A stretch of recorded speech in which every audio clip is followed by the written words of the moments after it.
Hi, I'm Nick. And I'm Helena, and we both work at the MS Trust, a charity for people affected by MS in the UK. We are here to help you make sense of MS. Welcome back to our podcast. It's multiple sclerosis, breaking it down. And today we've got a bit of a special topic because we're going to be talking all about brain health. What does that mean? What is it?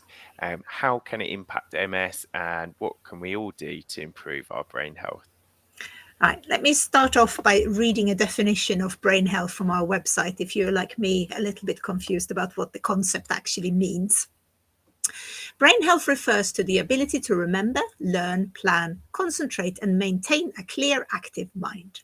In MS, the immune system mistakenly attacks and damages tissue in the brain and spinal cord, the central nervous system, and this results in lesions that can be seen on an MRI scan.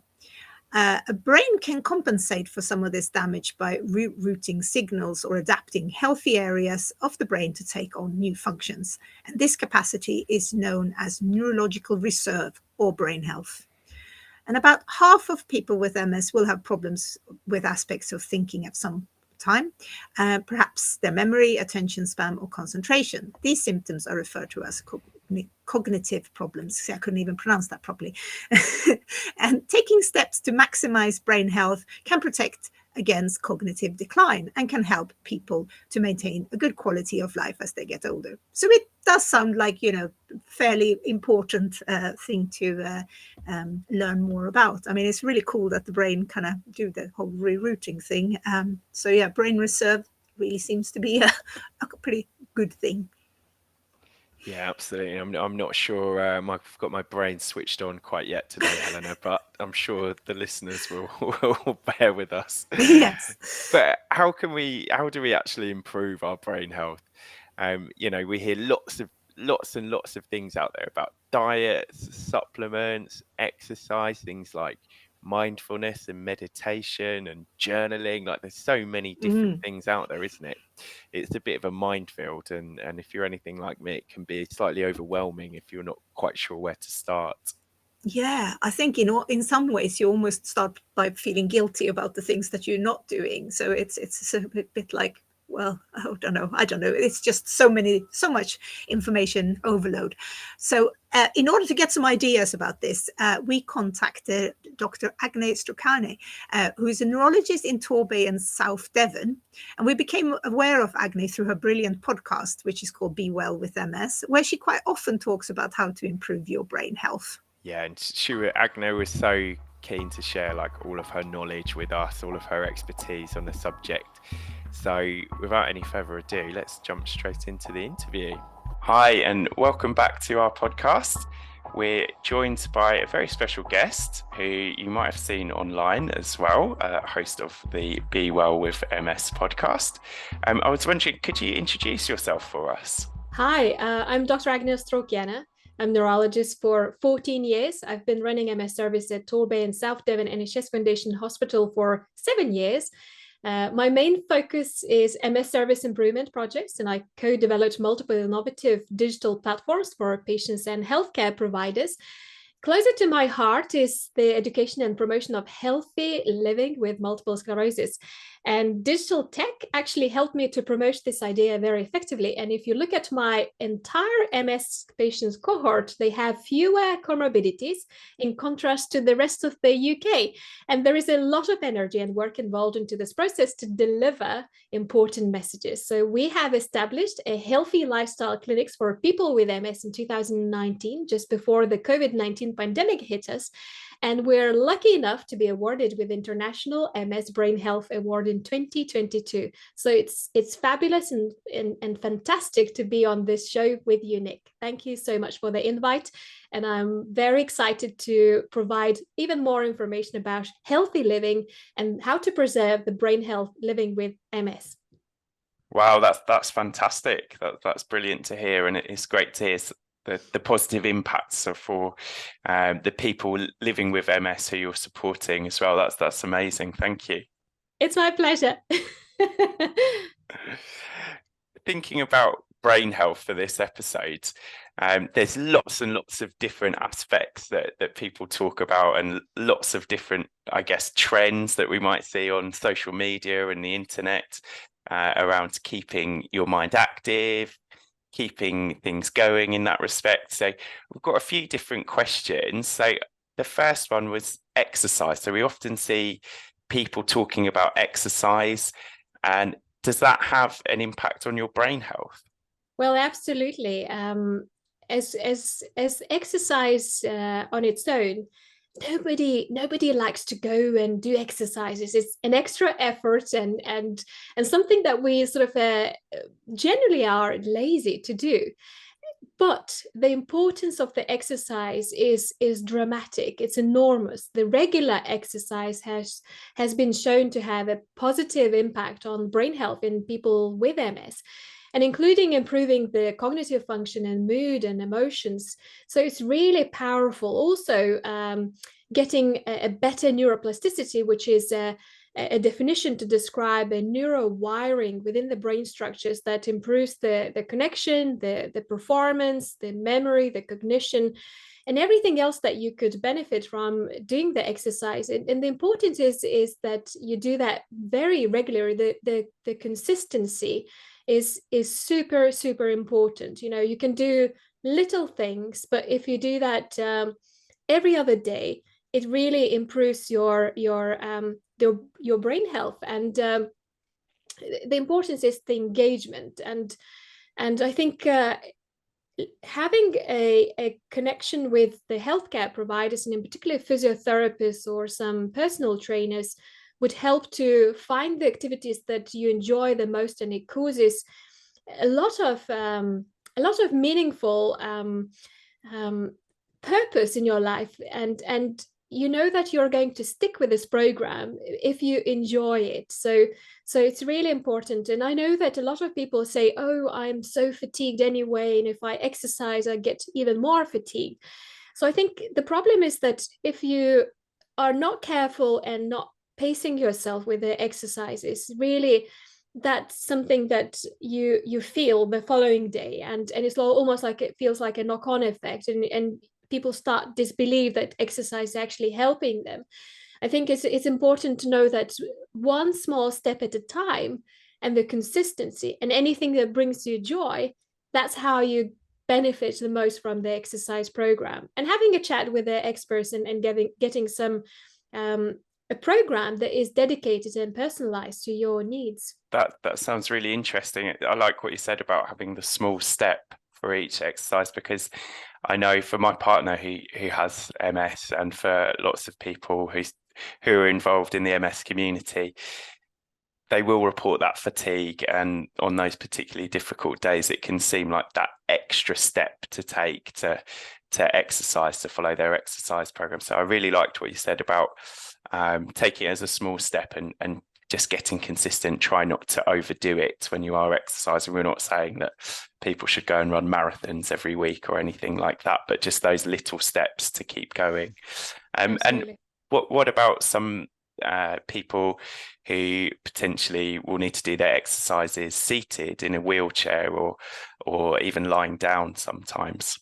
Yeah, I think that there must be some individual programs, and I always say to my patients who are more advanced in their journey living with MS, and maybe have more disability and weakness in their legs, you can live life without legs, but without arms. If the function is still preserved in your upper limbs, you still should continue exercises in a seated position or lying down position, whether it's a passive or active exercises. It still wires your brain. It's a stimulus to your brain to actually perform, actually to produce more neurochemicals, to send these chemicals to certain parts of the brain to improve your cognition, your emotions, your feelings overall, and you get these positive endorphins, which is a happy hormone in your body that makes you feel so proud about yourself and so positive.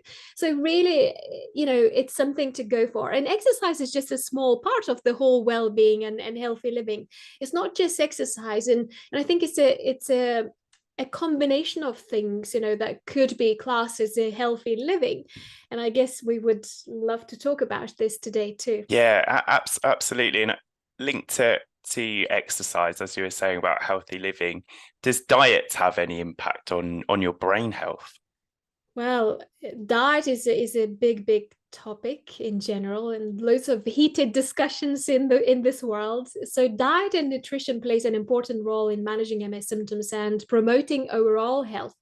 There is no specific diet or the best diet that has been proven to cure or manage MS, but there are some dietary strategies that may help to manage symptoms and improve overall the well-being living with MS.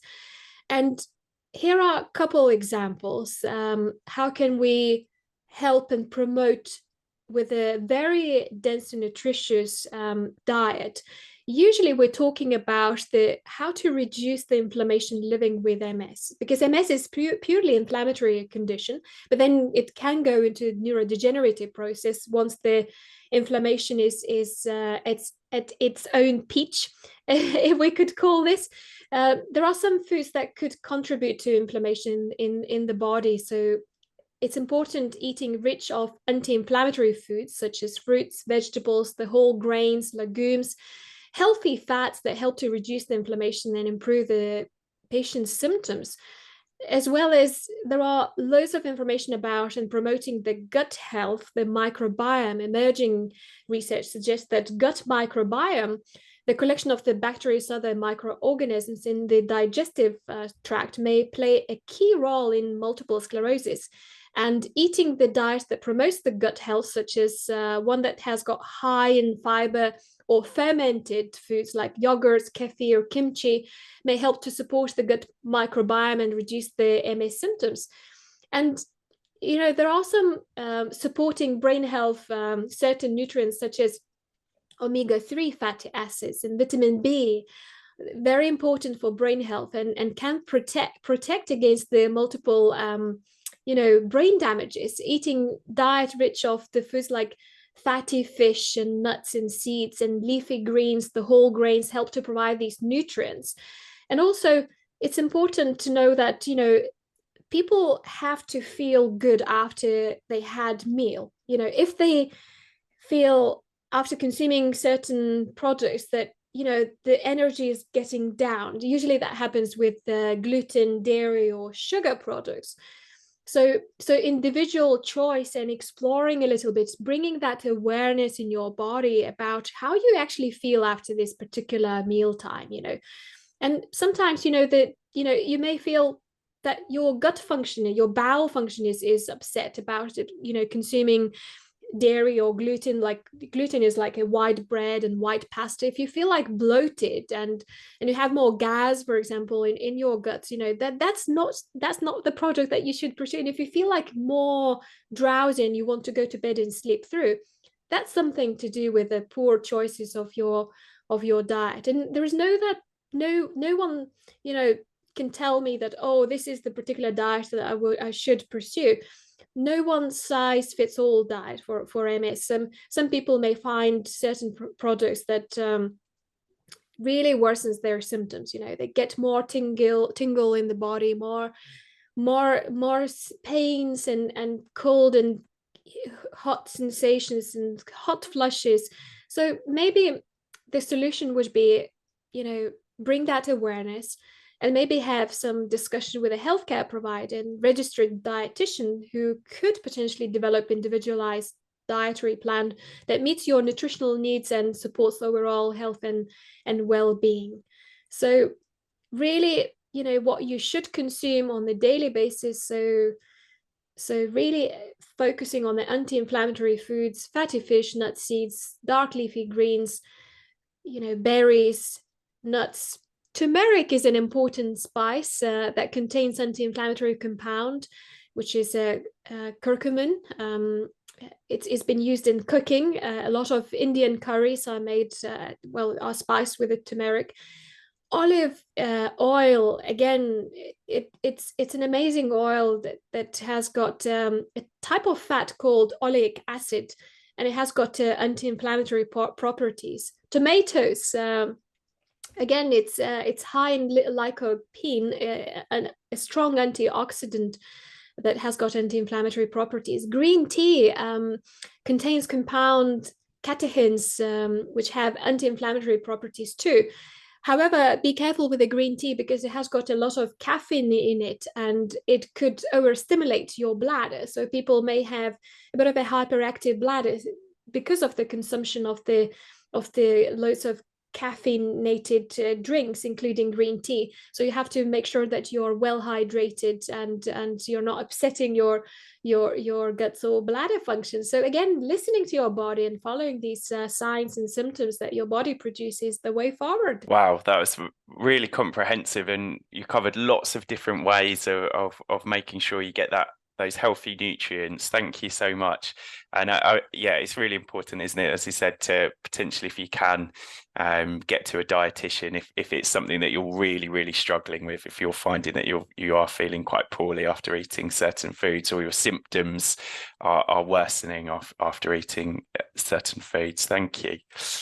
In terms of, at the moment, it's people are struggling. At the time of recording of this, we're currently in sort of a cost of living crisis, as they say in the UK, and people might be cutting back on things like the cost of food, for example. Is it still possible to have that healthy diet that will support your brain health with a bit of a lower cost, do you think? Well, in terms of the health, the quality of food we eat can affect our risk of developing various health conditions such as obesity, diabetes, heart disease, and some types of the cancer. So the high quality food that is nutrient dense, fresh, and minimally processed is generally considered to be better for our health than processed and packaged foods that are high in added sugar, sodium, and unhealthy fats. Yes, the cost of food can affect our ability to access healthy and nutritious food. And some people may not be able to afford high quality fresh food due to financial constraints, and can lead to a diet that is very much processed and less nutritious. It's important to think that that diet and plant diet strategies could be economically cost effective. I mean, I think that there is a way to improve overall the cost and access to healthy and nutritious food, but it requires a multifaceted approach. Some strategies, for example, maybe it's a way forward to improve the access to healthy food and increase the number of the grocery shops and farmers markets in the communities, and that's how people will be almost forced, if that's, it's probably a very strong word to say that, but if there are no other option, just a healthy option that comes from the farmers, so people probably would consume that healthier option rather than this sort of a cheaper, very colorful, full of the sugar and salt options. But it's a bit of a pre-planning, and I think also it's important to have a proper education about, the how to choose the healthy options. And I think that's where our healthy lifestyle clinics plays a key role for people to find the right product. And this podcast as well is very educational too, that brings a bit of awareness that, canned products for oily fish in a can is as good as the fresh fish, because you get the same level of the a very good fatty acid in your body, or buying some bulk, big bags of rice, for example, legumes or beans, so and pre-planning, maybe trying to sort of avoid the food waste and reducing that can help overall to improve the cost of the food. That's something that needs to be addressed to the whole nation, not just individual persons, and maybe ordering some recipe boxes that limits the consumption of the products, and you're more focused in what you're getting for tonight dinner and maybe lunch, and getting a bit better planning for maybe entire week or month, utilizing often the the freezer, for example, because you can, do some 1 week's supply of cooking, if you have that energy to do things, and then put the food in the freezer, and then get the food out of the freezer, on the days that you have low energy and you feel bad about things, or maybe your symptoms are getting worse at some stage in your life, which we see a lot in our clinics. Patients are saying, I got good days and bad days, and it's sort of that planning that is involved. And frozen vegetables are as good as fresh vegetables, and it's maybe tastes a bit different, but it's the same product, and usually they are chopped in the bags, and you don't need to sort of spend time chopping. And if you have some grip weakness, again, these chopped vegetables that are frozen is going to serve your purpose, and it's going to make you feel better overall. So just keep in mind that the healthy food improves the brain health. There is no way, and we have loads of emerging evidence, and it's something to focus, and really help yourself. There is nobody more important in this world, and nothing is more important than your health. And not being mindful and paying attention to what you should do and you shouldn't do, it's no brainer. It's only going to give you a lot of resilience, a lot of good feelings in yourself, if you are choosing right products, if you are choosing the nutritious, high dense nutritious products to help you to feel good about yourself. And that will complement your exercise program, because with only exercises, it's difficult to lose weight, unless you're an athlete and marathon runner and Olympic champion. You probably could manage your weight with exercises only, but you have to do a lot of exercise. But combining the exercises with the diet, and diet plays an even more role in managing your weight management. If you want to lose weight, focus on your diet first, then exercise. But if you can combine these two together, you're going to win. You're going to have the weight you want to have. And loads of talks around intermittent fasting and which program to choose. There are different strategies for intermittent fasting and ketogenic diet. But more emerging evidence about the positive impact on your brain health is following the Mediterranean diet. And a recent study that has been published suggests that people who are more precise in following the Mediterranean diet, they have 20% less cognitive issues. It says a lot. 20% in medicine is a high percentage. Linked to diet and to exercise are supplements. I know you've already mentioned a couple in the interview already. What's your opinion on supplements and brain health? Well, I think we have limited evidence-based information about the use and benefits of the supplements, in particular talking about multiple sclerosis. And I think more studies are required in this world to confirm the benefits. I think what I say often to my patients is that they consume various different vitamins and supplements themselves, and I always say that you're not going to harm yourself with it. It's probably going to make your urine a bit more expensive, more than anything. But some of the vitamins have some anti-inflammatory properties, and some of them are good for general health in general.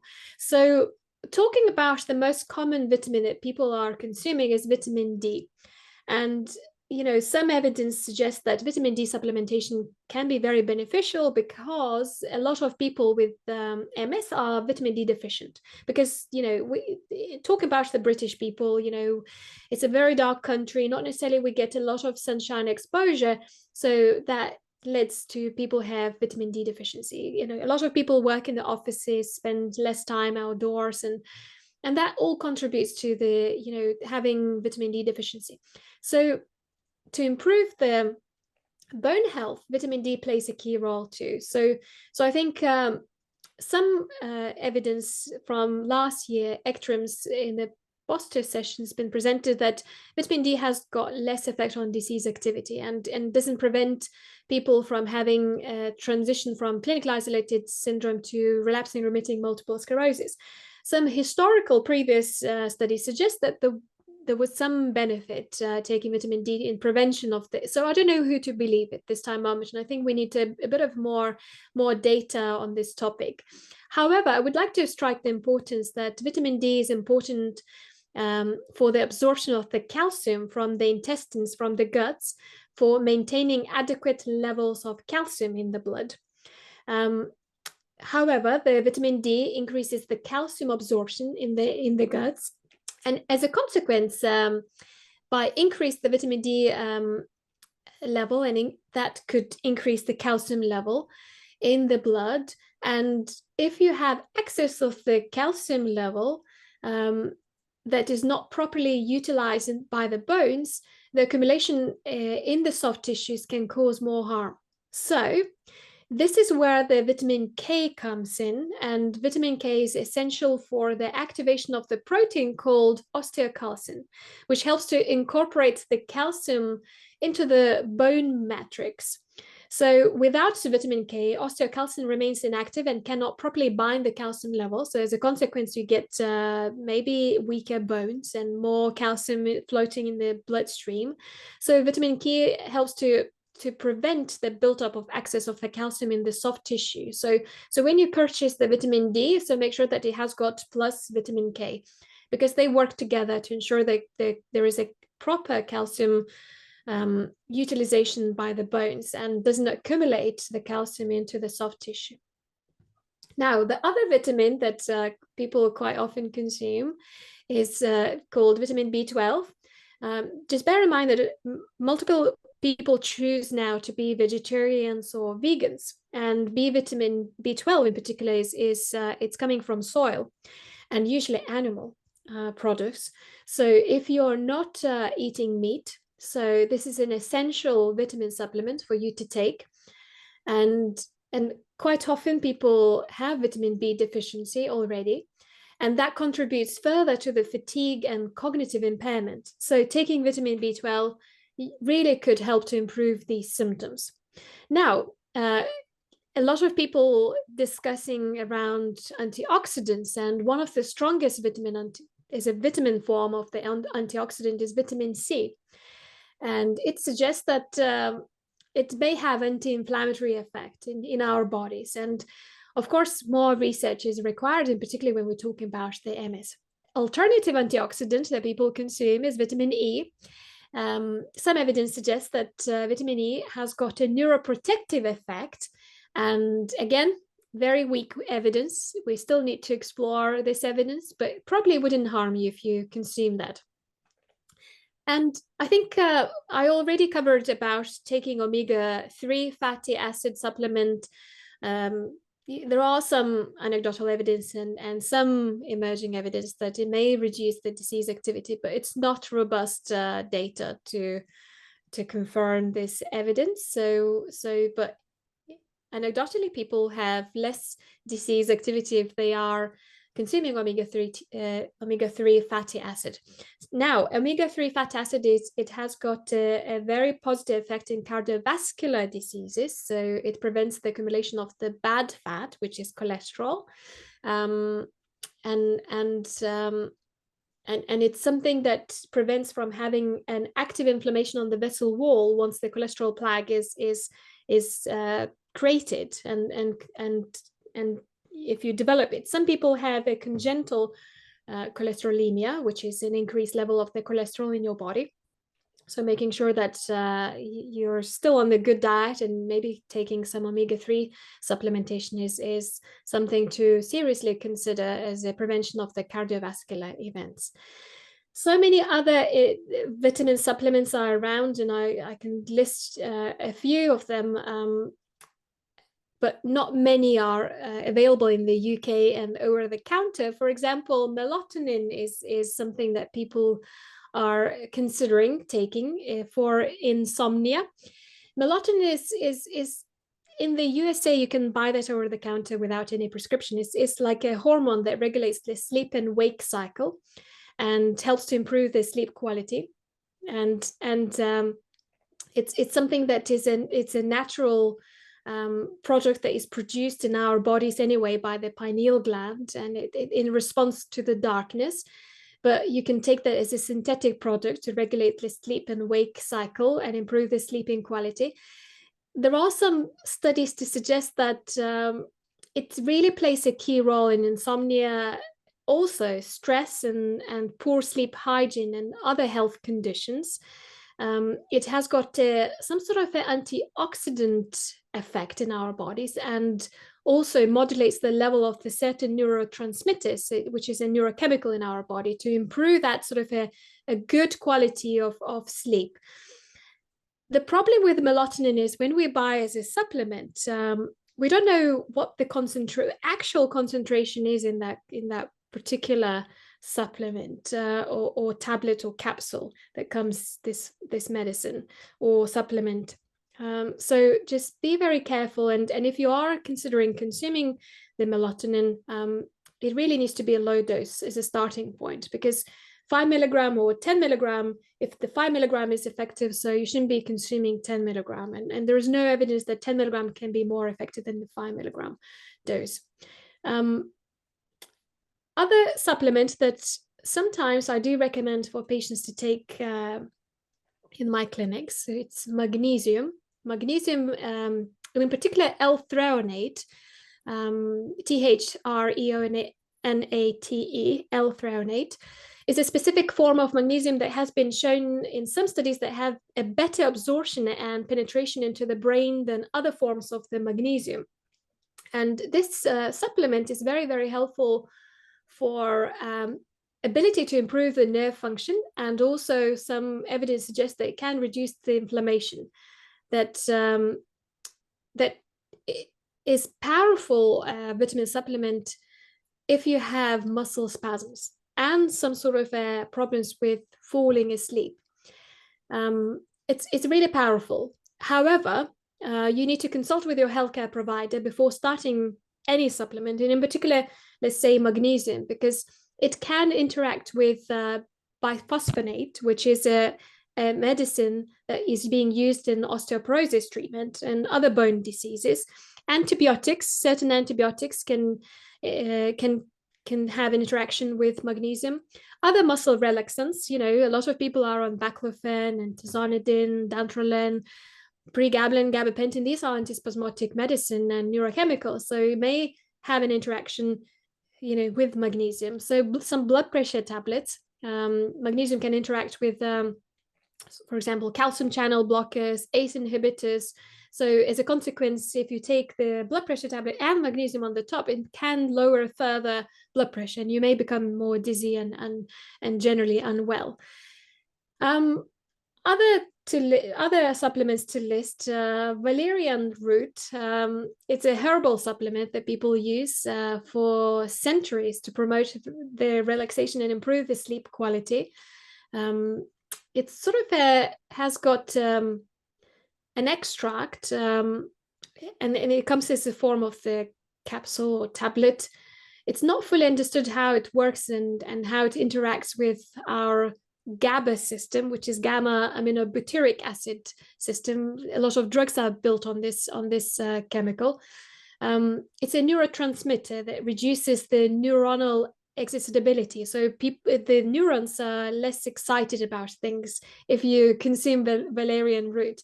But again, more research is required to see the actual effect, and it might be harmful if you're overdoing things with all these supplements. So being mindful and thinking about what other medicine you take, benzodiazepine group medicine that already gives a sedative effect, and if you combine that with the valerian root, it's not good for your body and your health.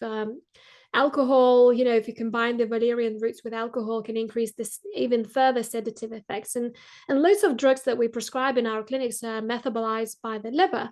So, and if you start consuming loads of other vitamin supplements, so maybe you're just, overloading your liver function. So being mindful and careful, in terms of your choices. Another supplement, if I could class this as a supplement, is a CBD compound. It's derived from the cannabis plant, and it's been found to have a range of potential therapeutic benefits, such as reducing anxiety, improving sleep, and a lot of people purchase that over the counter these days. However, more research is needed to fully understand the effect of the CBD on sleep, and I think it's important to know where we buy, what we buy, and what the concentration of the CBD we buy, basically, because it's not clear often. So I have to strike the importance that there are some studies, again, to indicate that actually the CBD can affect more wakefulness. And there are a group of people that when they take the CBD, they're actually not sleeping at night time. And why is that? Because it has got some stimulative effect in our brain. So I think, you may try and see if the CBD oil at nighttime keeps you awake. So assume that the effect on your body the CBD has got is more stimulant.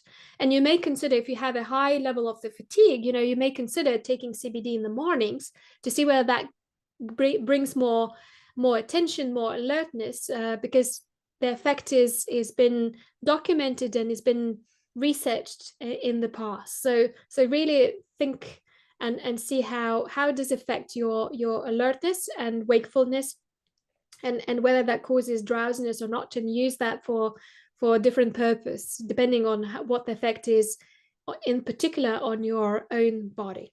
I think these are main supplements that people consume. There is another one that people talk these days. It's lion mane, which is a mushroom. It's an interesting one. Some studies suggest that it may improve neuroplasticity and cognition and memory and performance. But again, it's difficult to talk about this supplement at this stage. Some anecdotal evidence suggests that it can help people with a stroke to recover quicker after they had a stroke. Not many research we've got in multiple sclerosis, but I know patients of mine, they do consume the lion's mane supplement to improve their mainly cognitive function, to be honest. And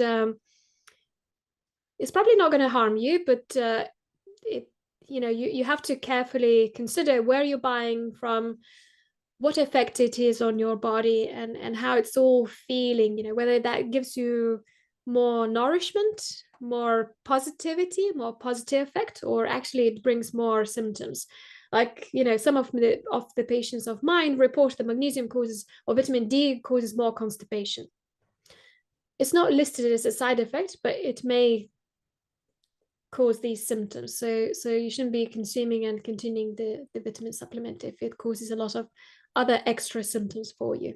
Thank you. It's great to hear about the evidence base, or sometimes the lack of evidence base, for some of those supplements and different things that you can take there. Thank you so much. You mentioned there a little bit about sleep and how some supplements can affect sleep. How important is sleep to brain health?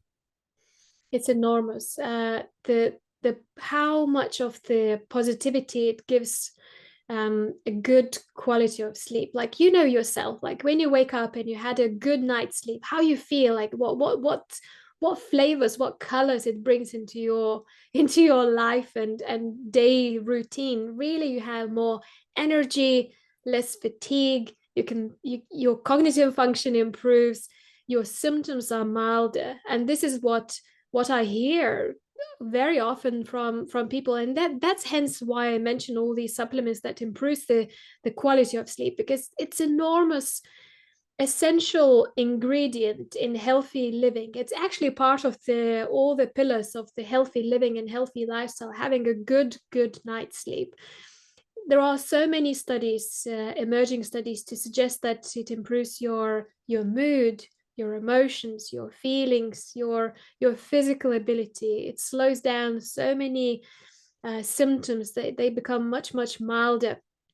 And sometimes to achieve that good night's sleep, it requires a bit of an effort. I do recommend for people to wake up in the morning and have this first sunshine, exposure of the sun into your eyes. So you may look into the sun directly. Maybe it may hurt your eyes to look at the sun directly. Maybe you to sort of look at the sun as much as you can, but early morning practices would indicate what the quality of sleep you're going to have at nighttime. So, and that's the reason of having the sunshine. It produces the level of the melatonin in your body. And melatonin is a hormone that helps for you to, your brain to understand that this is the time, this is the darkness, this is the time to fall asleep now. So it's essential practice. Also, try not to consume a lot of coffee. You know, have maybe a few coffee, and your time limit of having caffeinated drinks is 2 p.m. the latest.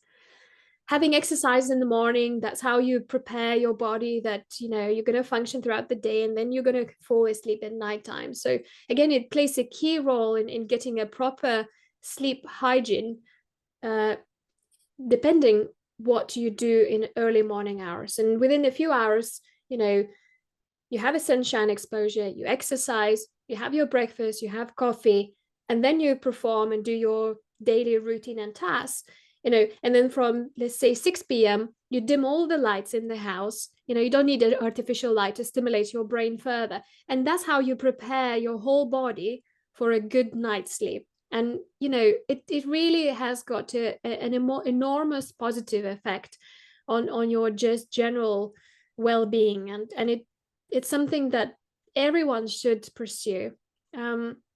Some application of cold therapies in the morning, cold showers, again, that can prepare your body to function throughout the day.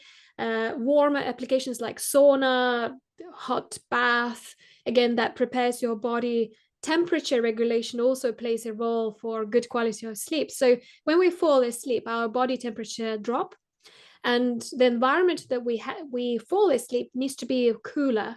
So some people use the cooling mattress to drop the temperature down, because the natural process of our body is to drop the temperature. Then we fall into the 4 stages of the sleeping phases.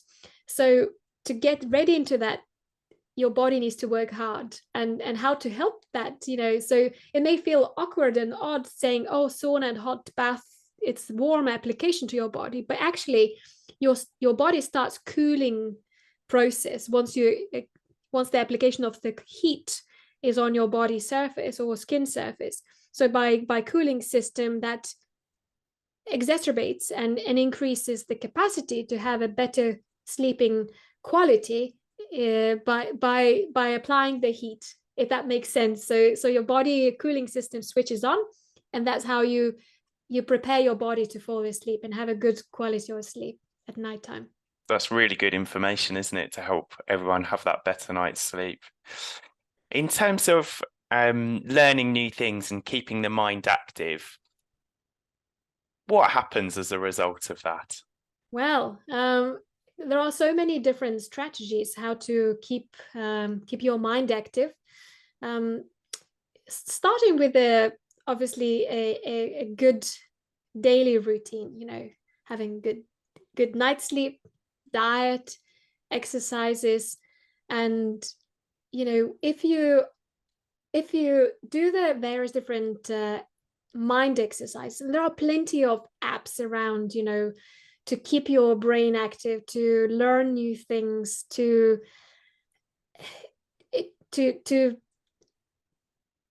nourish your brain function. You have always given exercise. Brain, as our body, becomes very lazy if we're not very careful. I always say, use it or lose it.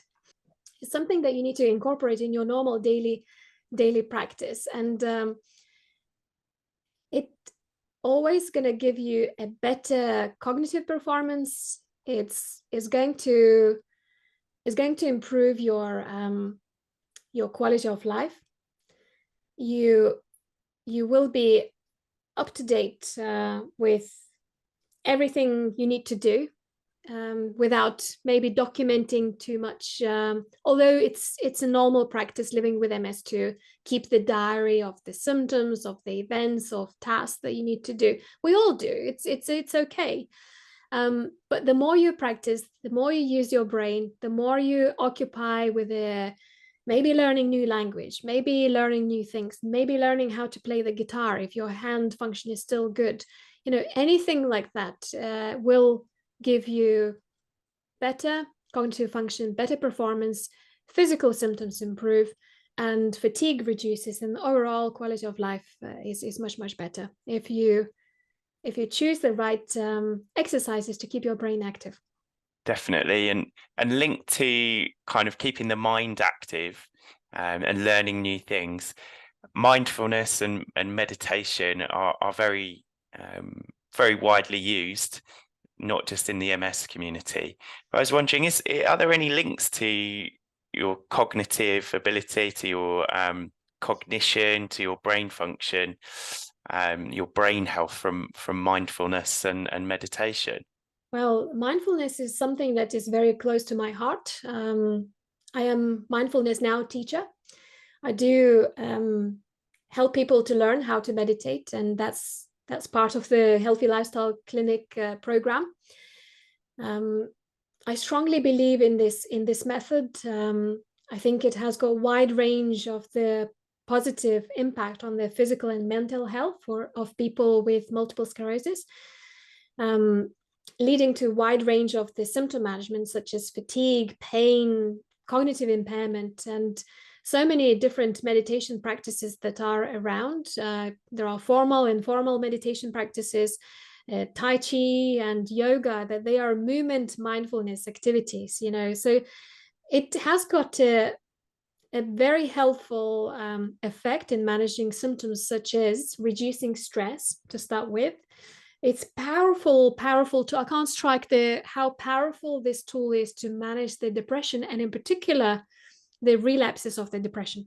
You know, people overcome the depression and then they sort of relapse. They go back into where they were before. So mindfulness helps to prevent that effect. And, you know, quite often stress is the element that people live with. We all are exposed by the stress, and it's our normal living. You know, it's the matter of how we deal with the stress, what are coping strategies in place, and mindfulness plays the role in building that resilience and having that coping strategy.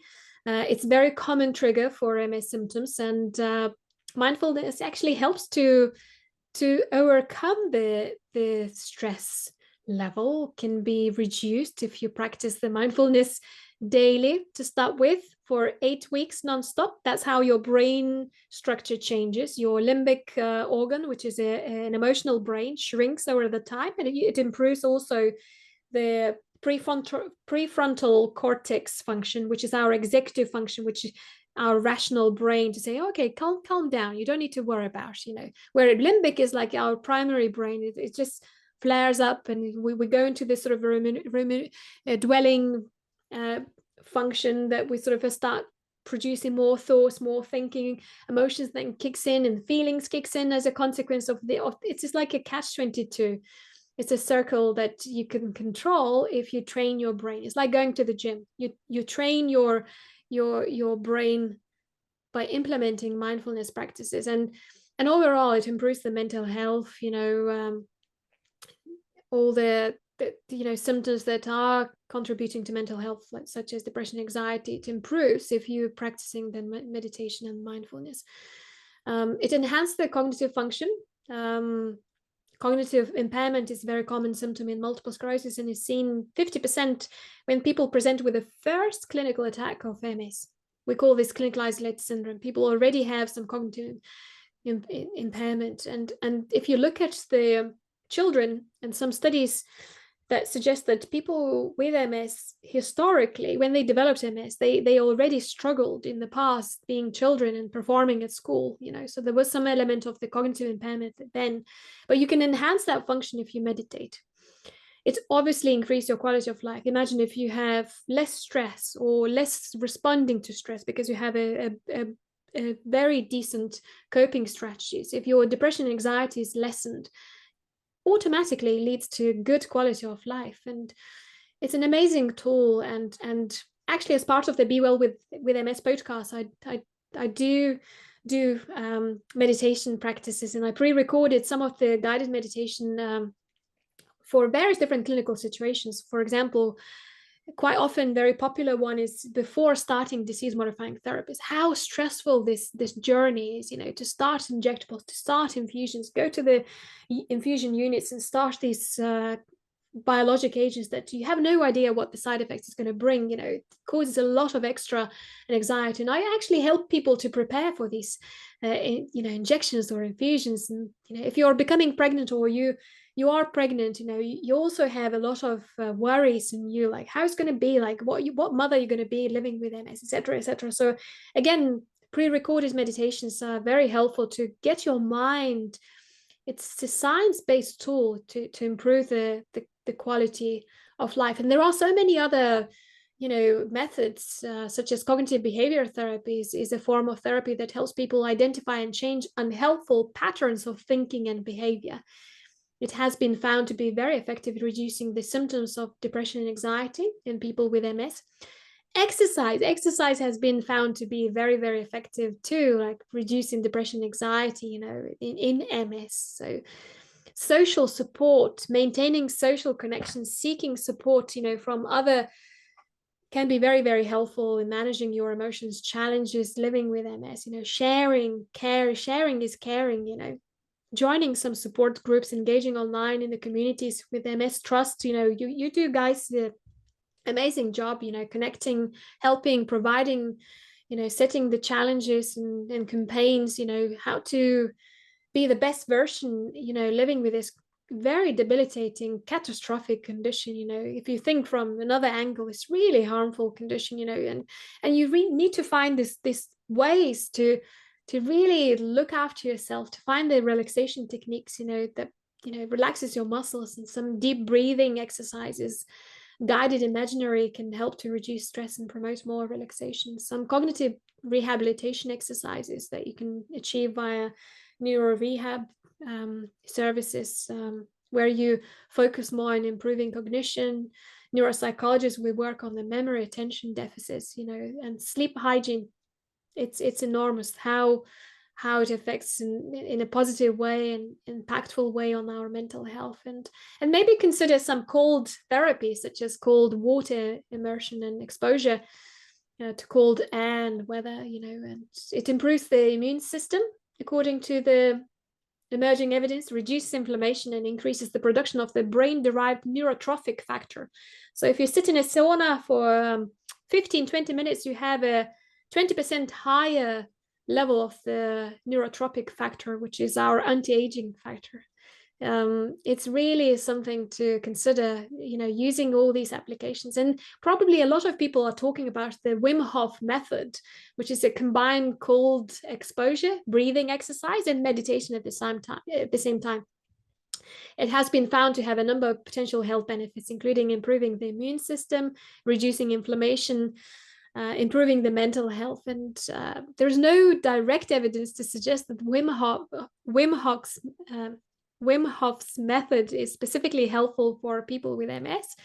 But, our bodies we are human beings. Doesn't matter whether you have MS or not. We still should pursue for the same therapies that has got some emerging evidence that is going to help you. And again, being mindful and exploring things. There are some side effects, like, going to the sauna, for example, if you're pregnant, is not recommended. If you have a cardiovascular disease, high blood pressure issues, low blood pressure issues, going to the sauna can affect that cardiovascular condition. You may feel even worse. Respiratory conditions like, having asthma, bronchitis, emphysema, high temperature, humidity in the sauna can cause a lot of discomfort and can be dangerous. If you have infection, fever, again, you need to take a time, to recover from the infection. Don't overdo things to yourself that might be, harmful, because it may prolong the healing process of having, when you have infection. If you apply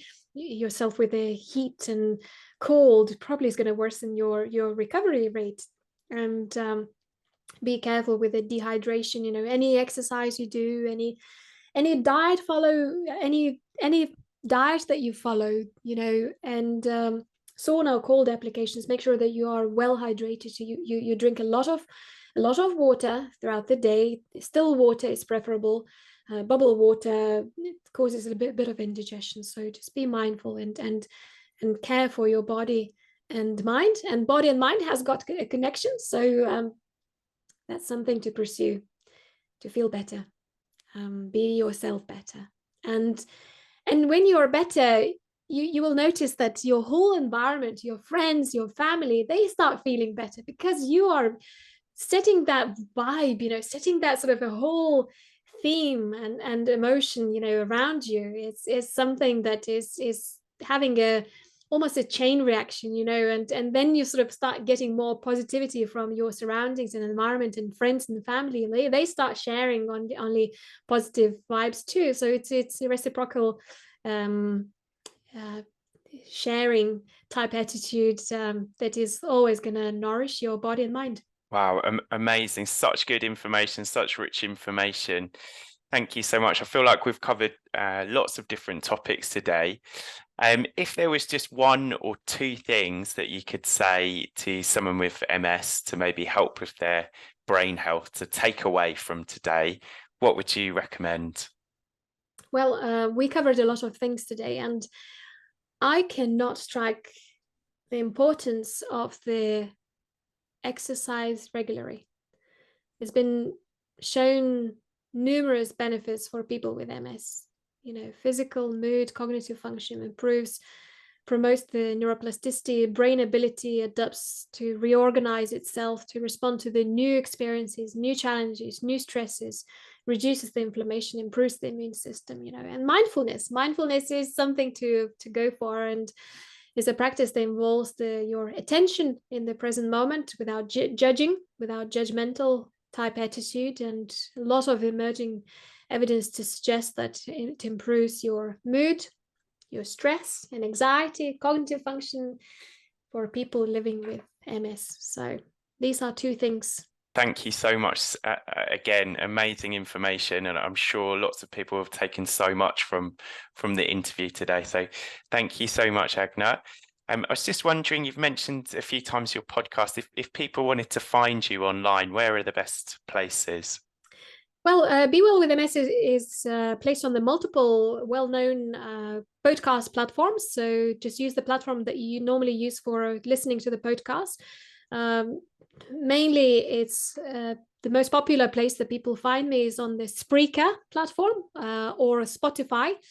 So yes, please tune in and listen to the Be Well with MS. The uniqueness to this podcast is that I interview my peers and colleagues and patients, and I share science and science-based tools with a wide audience, as well as you can find some pre-recorded guided meditation tracks for any events and clinical situations in your life. And please do share your comments with me and share your ideas, anything that you would like me to record for my Be Well with MS podcast. I read every single comment, so please don't hesitate. Just let me know, and I will make sure that I follow your comments and criticism and recommendations. So just tune in and listen to the Be Well with MS. B is double E, Be Well with MS. Thanks for having me today, Nick. And it was a great pleasure talking to you. And I hope that your audience will be happy to listen to all these evidence-based and less evidence-based approaches that every other person would follow. And I'm sure that listeners to your podcast are people who are very active patients generally in this life, and they will take some bits and pieces into account to pursue for a better living and better quality of the brain health. If you follow all these recommendations that I just told you today, you will be spot on. Believe me or not, your symptoms will be milder, your MS will be behaving a bit better, and you will feel better yourself. I promise you. Thanks for listening. Thank you so much, and yeah, can't wait to listen to your next podcast. Thank Bye. you. Bye, Nick. Now, if this was a commercial podcast, here's where there would be an advert. But as we're a charity, we don't do that. So instead, we'd like to take the opportunity to tell you all about our fantastic resources for people with MS. Yeah, and you can find lots on our website. That's mstrust.org.uk. There's so many different resources and pieces of information on there for anyone who's affected by MS. So do head to our website and hit the MS Information and Support tab. And in there's a section dedicated to well-being and health. And also, if you look in our big A to Z of MS, which is, you can find it on mstrust.org.uk/A-Z, you can read a lot about the topics that Agne and Nick spoke about. So like brain health, vitamins, sleep and exercise. Well, and I'm sure all the other bits as well. So do and check that out as well. And we are back. How's it going, Helena? Did you make lots of notes through that? Gosh, it was a lot of information. Agne is so great and so enthusiastic about all these things. I bet it would be very interesting to have her as your neurologist. I really impressed by the fact that she sort of, her MS patients seems to be doing a little bit better than average compared to other patients out there. That's obviously something to give a sort of big plus points for working on your brain health. Yeah, maybe that's definitely something that we can all take away from this, isn't it? Is that there's places to start, isn't there? And there's those small steps that you can start to do, whether it's exercise or finding something that works for you. We can all make those steps early on. Yeah, I thought what she talked about with the different supplements was really interesting, because that's something that I don't really know that much about. And I know that some people are feeling very, very, very passionate about, oh, you should take this or you should take that. So it was quite interesting to sort of hear the research that's been done into things and what's out there and what works and what doesn't work, really. I think the info and inquiry line quite often suggests to people when they're thinking about starting anything like this, to maybe, in the same way as we often talk about doing a symptom diary, maybe you can almost do a little experiment diary. So for instance, if you wanted to start taking, I don't know, lion's mane or vitamin D, start by doing it and then just sort of writing down how you're feeling and how it's going, and then say maybe after a month do a stock take and sort of, has it made any difference, what's going on, and almost like look at it as your own little clinical trial on yourself, because the main problems with a lot of supplements is maybe not that they would be dangerous for you, but they are actually very expensive, and if they're not doing much, then you might just be spending a lot of money on nothing. So I think it's good to sort of actually see if it's make any difference for you. Just because it works for some person might not work for you. So, but I've certainly thought Agne gave a lot of interesting points about it. Yeah, definitely. And I think that's one thing we often see, isn't it, on our social media channels and inquiry service, is people potentially saying they've got some kind of miracle cure, miracle supplement to take. And it was good to just hear about the research that was out there, and actually that is such an individual process, isn't it, for each person. So along with all of the wealth of knowledge that Agne talked about, there's take that away as well, is maybe try things that might work for you, and keep going and try out different approaches. Yeah, and I guess it goes with the same with like exercise or sleep or anything, really. Kind of try different things and see what works, and then note it down and see. I do feel like the more I talk about it, like actually keeping a bit of a diary to see how things are going and trialing different things. I certainly know. I mean, I've talked a lot about exercise on the podcast because I feel like that really helps with my fatigue. But yesterday, I was trying to do a bit of cardio when I was feeling really tired, and my fatigue just got so bad afterwards. So I'm sort of thinking, well, actually that type of cardio that I was trying yesterday, I probably won't try that again when I'm having a bad day. So you kind of live and learn with these things, don't you? Yeah, no, I wonder about. I was just thinking when you were saying that, was like I don't know, just like if you were taking like diary entries about things that you were doing as well, you could look back on on your journey, if you're anything like me, and you think, oh, there's exercise, there's mindfulness, there's diet, but actually if you do just change some of those things, actually documenting them, and then maybe in a few months just looking back and thinking, oh, actually, on some days I've been able to exercise for this amount of time, or on some days I've been able to have this particular diet, and actually just seeing that bit of sort of progress, I guess. Yeah. As you say, you know, if you're having difficult experiences, difficult days, then it might not be the best time to go back through that and look through that. But actually, if you wanted to start making that kind of changes to your lifestyle, you know, having that positive journey documented is quite nice, isn't it? Yeah, and I guess, you know, that could be sort of on paper. I do my stuff on Instagram quite often, because then I can just kind of scroll back through posts and go, oh yeah, that was a good day, or that was a bad day. I've seen you on there. Yes. Looking red-faced and exhausted most of the time. Yeah, I have no shame. I think, you know, we've discussed and heard lots of different things. So maybe we could just do like a quick summary of things that could sort of help you with a brain healthy lifestyle. These are mostly the things that Agne discussed, but I think there's a few things that we also put up on our website. The first thing, which was also, I think, the first thing that Agne said, was keeping as fit and active as you can through regular exercise. Maintaining a healthy weight and eat a healthy diet, and make sure you get all the vitamins you need. Make sure you get a good night's sleep. That's a tricky one for lots of us. Keeping your mind active through reading, learning new skills, things like puzzles and Sudoku and crosswords, and there are loads of apps and things. Try out mindfulness. We had a great video during MS Awareness Week that's up on our YouTube channel that you could try with a chap called Justin, which was great for mindfulness.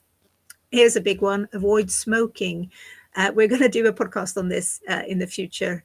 It's a bit of a tricky topic if you are doing it, but it's one of those things that just comes back time and time again on how much it can affect MS and MS progression. Limits how much alcohol you drink. And also another things that are quite important is that you continue to take medications that your doctor has prescribed. So not kind of thinking that I'm going to do this instead of it, because you still need to talk to your health professionals with what you're doing when it comes to medication. And making sure other conditions such as diabetes or heart disease are well controlled, because that will also impact these things. But like I said, smoking is going to be a topic for a future podcast, as well as sleep, I believe. So we can learn some more then, can't we, Nick?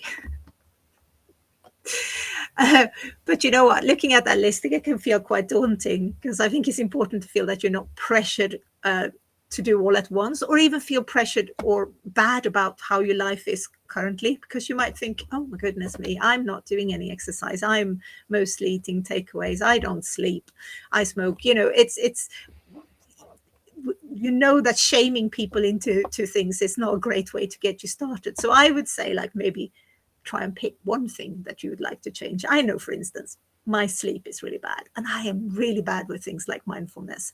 My mind goes all the time. I do too much things, and I just crash and burn. So I really know, and my MS nurse has said it to me as well, you should really try mindfulness. So I think I'm going to adapt that idea of doing a little bit of journaling over that. I think maybe next month, I'm thinking of trying to do a bit of mindfulness every day and see if that has an effect. And maybe as a byproduct, I'll get better sleep. But if not, then maybe that will be the next thing to work on. And if you have got any strategies when it comes to brain health, we would love to hear from you. Yeah, and speaking of hearing from you, if you have any other questions about MS, be they about brain health or any other aspect of life with MS, we are always here for you. So our inquiry service is available from Monday to Friday, except UK bank holidays, and that's from 9 a.m. to 5 p.m. Outside of those hours, you can, of course, leave us a message and we'll get back to you as soon as we can. The number is 0800 032 3839. And you can also find us on Facebook, YouTube, Twitter, and Instagram. And I also believe we are on TikTok now, aren't we? We haven't done an awful lot on there yet, but we are trying to venture in that field as well. If you're on TikTok, come on, give us a follow, please, and maybe get in touch with us. And this podcast you can find on Spotify, Google, and Apple Podcast, and Amazon Music. Get in touch, and please, do give us a review, as let us know what you think of this podcast and spread it around to other people so we can reach some more people with MS. And finally, I would just like to say a big thank you, as always, to Ant Chapman Audio for the music to this podcast. And now I'm going to go and see if I can find any ingredients to make a healthy lunch at home. Bye. Bye.